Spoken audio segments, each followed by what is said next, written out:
வணக்கம் மக்களே, இன்னைக்கு நான் உங்களுக்காண்டி என்ன படம் எடுத்துட்டு வந்திருக்கேன்னா சில ஹாலிவுட் ஆக்ஷன்ஸ் மூவிஸ் தான் எடுத்துட்டு வந்திருக்கேன். நம்ம லிஸ்ட்ல பார்க்க போற படம் என்னன்னு பாத்தீங்கன்னா ரயான் கோகுலர் டைரக்ஷன்ல மைக்கேல் பி ஜார்டன் மற்றும் ஹைலி ஸ்டெயின்ஃபீல்ட் நடிப்புல இப்போ தியேட்டர்ல சக்சஸ்ஃபுல்லா ஓடிக்கிட்டு இருக்கிற படம் தான் சின்னர்ஸ். இது ஒரு super natural vampire action drama movie. இந்த படத்தோட ஒன்லைன் ஸ்டோரி என்னன்னு பாத்தீங்கன்னா, இந்த படத்துல ட்வின் பிரதர்ஸ் ரெண்டு பேரு அவங்களோட பாஸ்ட மறந்து திரும்ப அவங்களோட சொந்த ஊருக்கே வந்து ஒரு நைட் கிளப் ஸ்டார்ட் பண்ணி செட்டில் ஆகலாம்னு சொல்லி பிளான் பண்ணி அந்த நைட் கிளப்போட இனாகிரேஷன் அந்த ஊர்ல இருக்கிற எல்லாத்தையும் இன்வைட் பண்றாங்க. பட் அவங்க இன்வைட் பண்ணாத ஒரு சில அந்த இனாகிரேஷனோட நைட் கிளப்புக்கு வந்ததுக்கு அப்புறம் நடக்க போற சம்பவம் தான் இந்த படத்தோட மீதி கதை. இந்த படத்தை பத்தி உங்ககிட்ட ஷேர் பண்றதுக்கு முன்னாடி நான் உங்க கூட ஒரு இன்ஃபர்மேஷன் ஷேர் பண்ணிக்கிறேன். இந்த படத்தோட ஒரு மணி நேர கதையை நீங்க பொறுத்துக்கிட்டீங்கன்னா இந்த படத்தை பார்த்துட்டு நீங்க வெளியில வர்றப்போ உங்களுக்கு ஒரு நல்ல திருப்தி இந்த படம் கொடுக்கும். அந்த அளவுக்கு பயங்கரமா முதல் ஒரு மணி நேரம் உங்களோட பொறுமையை சோதிப்பாங்க. ஏன்னா இவங்க இந்த கதையை முதல்ல செட் பண்றதுக்கு நேரம் எடுத்துக்கிட்ட டைமா இருக்கட்டும், அந்த கேரக்டர்ஸை டெவலப் பண்றதுக்காக அதை எடுத்துக்கிட்டு அந்த ஒரு மணி நேரத்தை தான் நான் பாக்குறேன். அதை நம்ம ஒரு படமா பார்க்கும்போது முதல் அந்த ஒரு மணி நேரத்தோட அந்த சுவாரஸ்யம் பாத்தீங்கன்னா ரொம்ப கம்மியா இருக்கும். பட் அந்த ஒரு மணி நேரத்தை கடந்ததுக்கு அப்புறம் இந்த படத்தோட முடிவு உங்களுக்கு பயங்கரமா என்கேஜிங் பண்ணியிருக்கோம். இந்த ஸ்டோரியை டெவலப் பண்றதுக்காக சரி, அந்த ஸ்டோரியில வர்ற கேரக்டர்ஸ் கூட நம்ம கூட கனெக்ட் பண்றதுக்காக அவங்க எடுத்துக்கிட்ட இந்த டைம் படம் முடிஞ்சு நம்ம வெளியில வர்றப்போ நமக்கு ஒரு பாசிட்டிவ் என்கேஜா தான் இருக்கும். இந்த படத்தோட மிகப்பெரிய பிளஸ் பாத்தீங்கன்னா இந்த படத்துல யூஸ் பண்ணிக்கிற அந்த சவுண்ட் ட்ராக் தான். உண்மையாகவே இந்த மியூசிக் பாத்தீங்கன்னா இந்த படத்துக்கு பெரிய ரோல் பண்ணியிருக்கோம். படம் ஆரம்பிச்சதுல இருந்து அங்கங்க வரக்கூடிய சவுண்ட் ட்ராக்ஸா சரி, அதுவும் அங்க நடக்கிற ஒரு பார்ட்டி டைம்ல ஒரு பீரியாடிக் டைம் வரைக்கும் மியூசிக் பின்னாடி பிளே ஆகிட்டே இருக்கும். அது பாத்தீங்கன்னா பயங்கரமா நமக்கு ஒரு மூட செட் பண்ணிட்டு போயிடும். அதுக்கப்புறம் வேம்பயர்ஸ் எல்லாம் வரக்கூடிய அந்த சவுண்ட் ட்ராக் சீன்ஸ் எல்லாம் பாத்தீங்கன்னா நமக்கு பக்காவே செட் ஆயிருக்கும். ஸோ இந்த படம் முழுக்க வரக்கூடிய அந்த கதையா இருந்தாலும் சரி, அங்க வரக்கூடிய சீன்ஸையும் பாத்தீங்கன்னா நல்ல எலிவேட் பண்ணி காமிச்சது. இந்த படத்தோட காஸ்டிங் பாத்தீங்கன்னா ரொம்ப சூப்பராகவே இருந்தது. இதுல நடிச்சிருக்கிற எல்லா கேரக்டர்ஸ் பாத்தீங்கன்னா பக்காவா டிசைன் பண்ணி டெவலப் பண்ணிருப்பாங்க. அதுக்காண்டி அவங்க எடுத்துக்கிட்ட முதல் ஒரு மணி நேரம் என்பது அந்த கேரக்டர்ஸ் எல்லாத்தையுமே நல்லாவே பில்ட் பண்ணிருப்பாங்க. இந்த படத்துல நடிச்ச எல்லாருக்குமே ஒரு நல்ல ஸ்பேஸ் ஒன்று கொடுத்திருக்காங்க. இதுல வரக்கூடிய கேரக்டர்ஸ் எல்லாம் பாத்தீங்கன்னா நம்ம கூட கனெக்ட் ஆகிற மாதிரியும், அந்த கேரக்டர்ஸ் எல்லாம் நம்ம மனசுல பதிகிற மாதிரியும், அந்த கேரக்டர்ஸ் எல்லாத்தையுமே பாத்தீங்கன்னா அருமையா எழுதியிருப்பாங்க.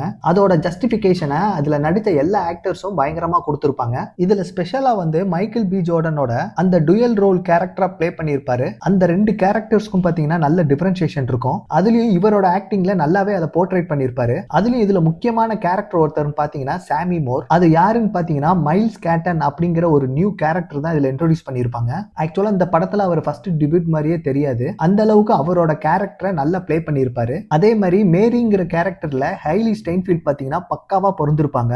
இந்த கதைக்கு இவங்களோட கேரக்டர் பாத்தீங்கன்னா ஒரு சில டெப்த் ஆட் பண்ணிருக்கோம். இவங்களும் பாத்தீங்கன்னா ரொம்ப சூப்பரா ஆக்ட் பண்ணிருந்தாங்க. அதுல பாத்தீங்கன்னா ஒரு பர்டிகுலர் சீன் பாத்தீங்கன்னா பயங்கரமாவே இருக்கும். மொத்தத்துல இந்த படம் பாத்தீங்கன்னா ஒரு மாசான படம்னே சொல்லலாம். சோ இந்த படத்தோட ஓடிடி ரைட்ஸ் பாத்தீங்கன்னா அமேசான் பிரைம் தான் வாங்கி இருக்காங்க. சோ இந்த படத்தோட ஓடிடி ரிலீஸ் டேட்டை இன்னும் இவங்க கன்ஃபார்ம் பண்ணல. ஒன்ஸ் கன்ஃபார்ம் ஆனதுக்கு அப்புறம் நான் உங்களுக்கு அப்டேட் பண்றேன். அடுத்து நம்ம லிஸ்ட்ல பார்க்கக்கூடிய படம் என்னன்னு பாத்தீங்கன்னா டென் ஆஃப் தீவ்ஸ் பேண்டரா 2 அப்படிங்கிற ஒரு மூவியை பத்தி தான் நம்ம இப்ப பார்க்க போறோம். இந்த படம் பாத்தீங்கன்னா லைன்ஸ் கேட் பிளே ஓடிடி தளத்துல தமிழ் டப்ல அவைலபிளா இருக்குது. இந்த படத்தோட ப்ரீக்வல் பாத்தீங்கன்னா ஆல்ரெடி 2018 ரிலீஸ் ஆயிருந்தது. ஒரு நல்ல ரெஸ்பான்ஸ் கிடைச்ச படம்னே சொல்லலாம். அதோட ரீசன் பாத்தீங்கன்னா ஒரு இன்ட்ரெஸ்டிங்கான போலீஸ் தீப் ஸ்டோரி. அதுலயும் பாத்தீங்கன்னா ஏகப்பட்ட ட்விஸ்ட் அண்ட் டர்ன்ஸோட பிரசன்ட் பண்ணிருப்பாங்க. அதை தொடர்ந்து அந்த சீரிஸோட ப்ரீக்வல் இப்ப ரிலீஸ் பண்ணிருக்காங்க. பார்ட் 1 பார்த்தாதான் பார்ட் 2 பார்க்க முடியுமா அப்படின்னு சொல்லி நீங்க கேட்கலாம். கண்டிப்பா பார்ட் 1 பார்த்துட்டு தான் பார்ட் 2 பார்க்கணும்னு சொல்லி நான் சொல்லுவேன். ஏன்னா இந்த பார்ட் 2ல இருக்கிற முக்கியமான ரெண்டு கேரக்டர் நிக்கா இருக்கட்டும், டோனியா இருக்கட்டும், அவங்க யாரு அப்படிங்கறத பாத்தீங்கன்னா நீங்க பார்ட் 1ல தான் தெரிஞ்சுக்கிட முடியும். பார்ட் 1ல நடந்த அந்த பெடரல் ரிசர்வ் பேங்க்ல கொள்ளையை தொடர்ந்து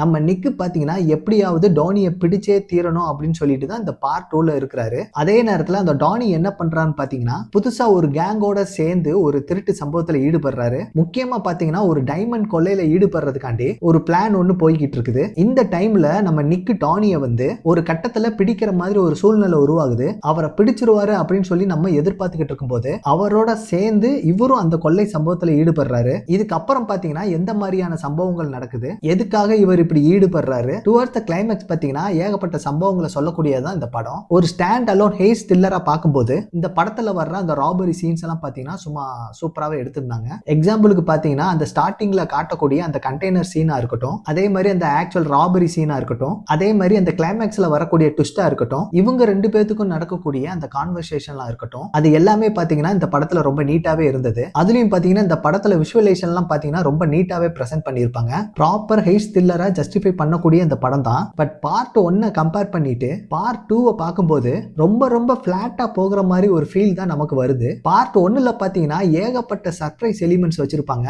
அதுலயும் அந்த டானி கேரக்டர் யாருன்னு சொல்லி காட்டுறதுக்கே பாத்தீங்கன்னா ஏகப்பட்ட சர்ப்ரைஸ் எலிமெண்ட் வச்சிருப்பாங்க. அதே மாதிரி நிக்கோட கேரக்டர் பாத்தீங்கன்னா அவர் என்னதான் ஒரு காப்பா இருந்தாலும் இவரோட பர்சனல் லைஃப்ல என்னென்ன மாதிரியான விஷயங்கள்லாம் பண்றாரு ரொம்ப ரொம்ப இன்ட்ரெஸ்டா காட்டியிருப்பாங்க. அதே மாதிரி அந்த திருடர்கள் சைட்ல பாத்தீங்கன்னா சின்ன சின்ன ஸ்டோரிஸ் எல்லாம் வச்சிருப்பாங்க. அந்த மாதிரி விஷயங்கள்லாம் பாத்தீங்கன்னா சுத்தமா இந்த படத்துல இல்லன்னே சொல்லலாம். மேக்கிங் வைஸ் நல்லா பண்ணியிருந்தாலும் இந்த படத்தோட இன்ட்ரெஸ்ட் பாத்தீங்கன்னா ரொம்ப கம்மியாவே பண்ணிட்டாங்க. ஓவராலா பாத்தீங்கன்னா ஒரு ஒன் டைம் வாட்சபிள் மூவி தான் நான் சொல்லுவேன். உங்களுக்கு டைம் கிடைக்கும் போது இந்த படத்தை பார்த்துட்டு உங்களோட கருத்தை நம்ம கமெண்ட் செக்ஷன்ல சொல்லுங்க. நம்ம லிஸ்ட்ல அடுத்து பார்க்கக்கூடிய படம் என்னன்னு பாத்தீங்கன்னா 2024ல ரிலீஸ் ஆன ஃபிளைட் ஆர் ஃபிளைட் அப்படிங்கிற ஒரு ஹாலிவுட் படத்தை தான் நம்ம இன்னைக்கு பார்க்க போறோம். இந்த படம் பாத்தீங்கன்னா இப்ப தமிழ் டப்ல அவைலபிளா இருக்குது. இந்த படத்தோட டியூரேஷன் பாத்தீங்கன்னா மொத்தத்திலேயே 97 நிமிஷம் தான். அதுலயும் ரத்தம் தெறிக்க தெறிக்க ஒரு ஜாலியான ஆக்ஷன் படம் தான் இது. இந்த படத்தோட ஒன்லைன் ஸ்டோரி என்னன்னா, நம்ம படத்துல வர ஹீரோ பாத்தீங்கன்னா ஒரு எக்ஸ் சர்வீஸ் ஏஜென்ட்டா இருக்கிறாரு. அவருக்கு சில பல காரணங்களால 2 வருஷமா பேங்காக்ல எந்த ஒரு வேலையும் இல்லாம யாருக்கும் தெரியாம தனியா வாழ்ந்துகிட்டு இருக்கிறாரு. அப்போ அவருக்கு ஒரு போன் கால் வருது. அதுல அவருக்கு கோஸ்ட் என்கின்ற ஒரு முகம் தெரியாத ஒரு நபரை பிடிச்சிட்டு வர்ற மாதிரி ஒரு வேலை ஒண்ணு கொடுக்குறாங்க. முதல்ல ஹீரோ பாத்தீங்கன்னா அந்த வேலையெல்லாம் பண்ண முடியான்னு சொல்லி முதல்ல மறுத்துறாரு. அதுக்கப்புறம் போன்ல இருக்கிறவங்க என்ன சொல்றாங்கன்னா, அவர் மேல இருக்கிற அந்த பிளாக் மார்க்ஸ் மற்றும் பழைய ரெக்கார்ட்ஸ் எல்லாத்தையும் நாங்க கிளியர் பண்ணிடுறோம்னு சொல்லி கடைசியில் அந்த வேலையை பண்ண ஒத்துக்கிற வைக்கிறாங்க.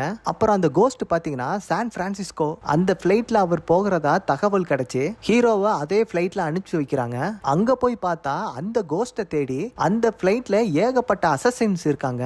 அவ்வளவுதான். இதுக்கப்புறம் ஹீரோவுக்கும் அந்த கோஸ்ட்டுக்கும் என்ன ஆனது அப்படிங்கறது தான் இந்த படத்தோட மீதி கதையே. இப்போ இந்த படத்தோட பிளஸ் ஆர் மைனஸை பார்த்தரலாம். படத்தோட பிளஸ்ன்னு பாத்தீங்கன்னா ஒரு வழக்கமான நார்மல் கதையா இருந்தாலும் அதை ரசிக்கும்படியான திரைக்கதை பாத்தீங்கன்னா நல்லாவே என்கேஜிங்கா பண்ணிருப்பாங்க. ஆக்ஷன் காட்சிகள்லாம் இந்த படத்தோட பெரிய பலமே சொல்லலாம். அதுலயும் காமெடி கலந்து கொடுத்தது பாத்தீங்கன்னா ஒரு சிறப்பான அம்சம். பட் அது டாப் ஆக்ஷன் சீக்வன்ஸ்னே சொல்லலாம். அதுலயும் பாத்தீங்கன்னா ஒரு ஃபிளைட்டை மட்டுமே வச்சு இவ்வளவு சூப்பரா ஆக்ஷன் கோரியோ பண்ண முடியும்னு சொல்லி காமிச்சிருக்காங்க.